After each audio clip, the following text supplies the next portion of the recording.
Pretty cool. You don't see many of those. Your standard military grave. I mean, that one was too, but it's just your lower facing one, an older one. So, this is Liberty Hill, Stony Point, Albemarle County. The marker is for Elisha H. Thurman, sometimes spelled Thurmond, Private, 7th Virginian Militia, War of 1812. Today I'm cleaning his stone and walking through what we actually know about his life and service. Was born about 1793 in Albemarle County, Virginia. We don't have firm parents for him yet. There's a possible Thurmond family connection in an 1800 Albemarle probate, but nothing I'd call proven. You'll also see another Elisha in the area with a near identical name, which is why I keep the spelling notes in frame.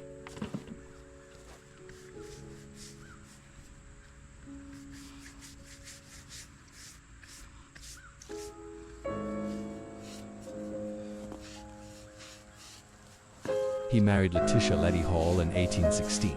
From then on, his life is the steady rhythm of a Piedmont farm. Their place sat near Ivy Creek, right where Albemarle meets Nelson. That line actually bisects the property, so in different years they show up in different counties even though they didn't really move. Do you walk around? Side looks pretty good. They raised a large family. 2 grandchildren, Sally and Mary Carter, grew up in the household after their mother died. We can follow the kids forward in the records. Marriages in the late 1850s and early 1860s. One son, Samuel S. Thurmond, lost to typhoid in 1861. It's a pretty typical local Virginia story. Church, neighbors, seasons, and war always somewhere in the background. On paper, Elisha is always a farmer. In 1820 and 1840, the returns also list the enslaved people he held, 11 in 1820 and 9 in 1840. That forced labor is part of how his place functioned, and it should be said plainly. A few first names surfaced later: Minor, Emily, Jenny, and children when the Confederacy impressed enslaved workers for fortifications, but most names weren't recorded.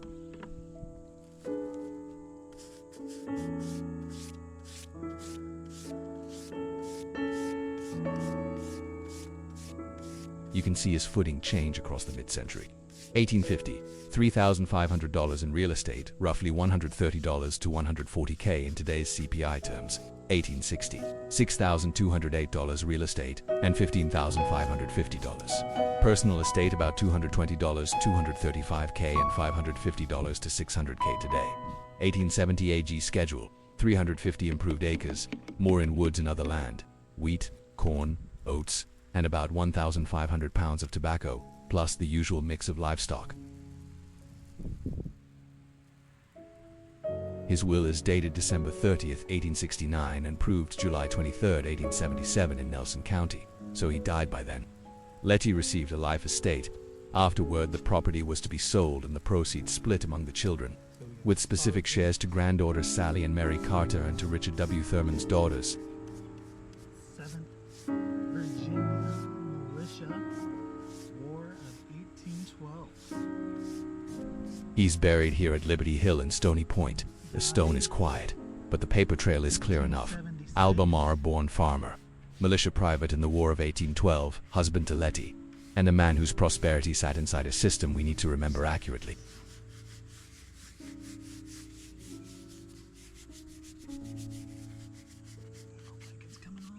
It helps to know why Elisha H. Thurman ever put on a militia coat. From 1812 to 1815, the Chesapeake was a front line. The Royal Navy blockaded the Capes, stopped trade, and sent raiding parties up the rivers. That pressure sits behind his whole military story. Virginia law said able-bodied men 18 to 45 served in the militia count as organized regiments. When the governor or the War Department called, men rotated in for short tours, weeks, or a few months, then went home to plant or harvest. Elisha shows up as a private under Captain John Field in the 7th Regiment, Virginia militia fund called Grays. His service covers the war years, 1812 through 1815.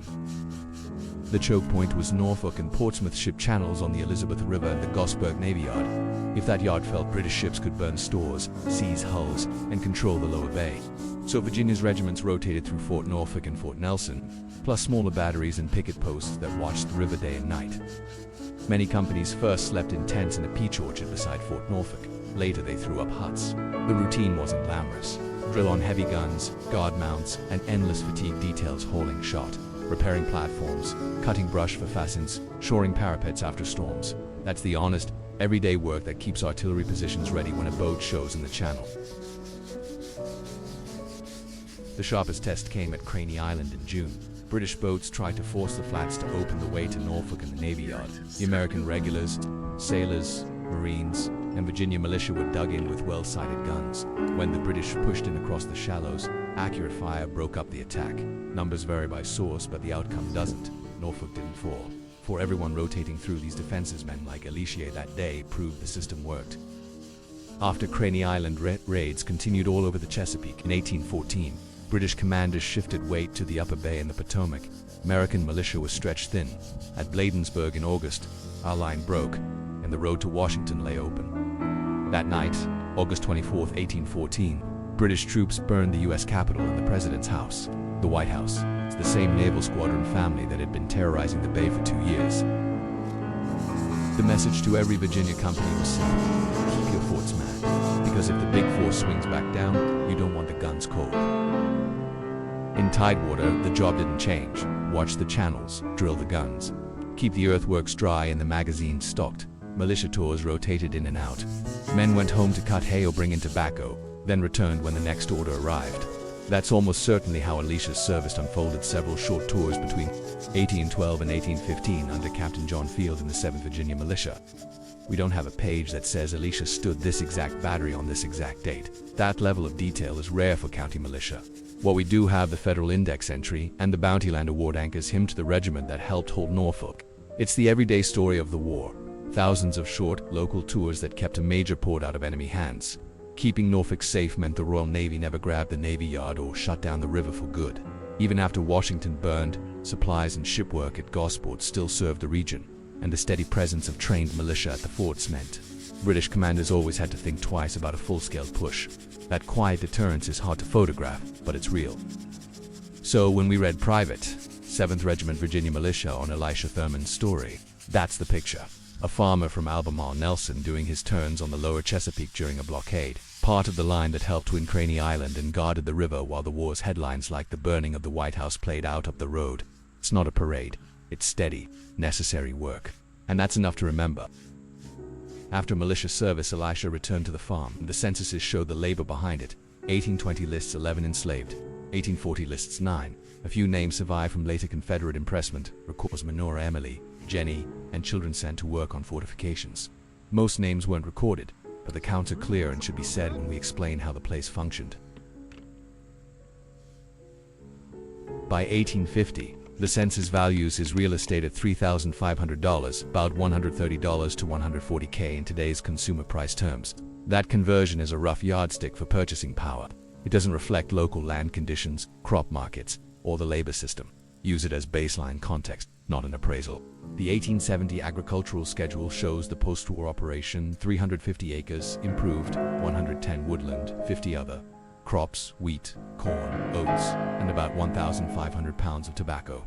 Livestock: 4 horses, 4 milk cows, 2 oxen, 6 cattle, 8 sheep, 8 swine. Wages paid $300 that year, room board where noted, signaling hired labor in a changed system.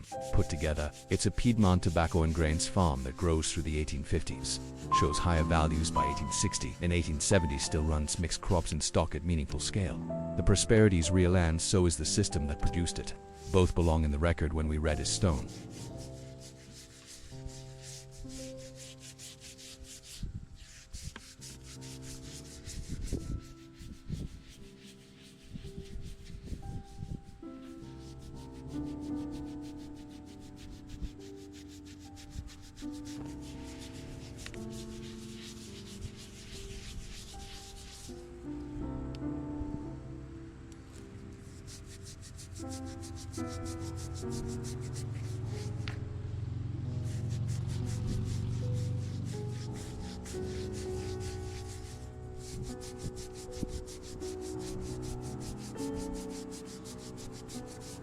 His will is dated December 30th, 1869.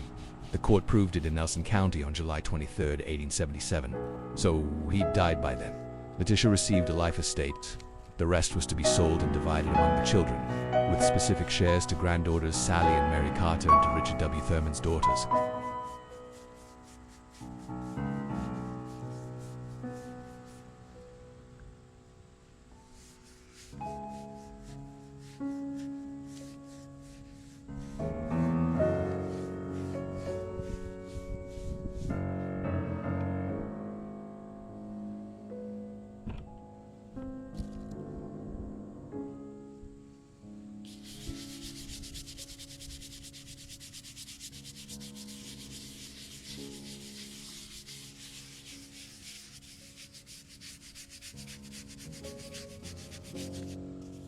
On parents, the trail is thin.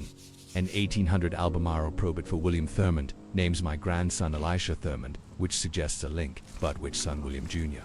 Thomas, or John was, Elisha's father, isn't proven. There's also another Elisha H. Thurman in the area in the same era. For now, parents are unconfirmed.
I'm going to end where we started at the stone.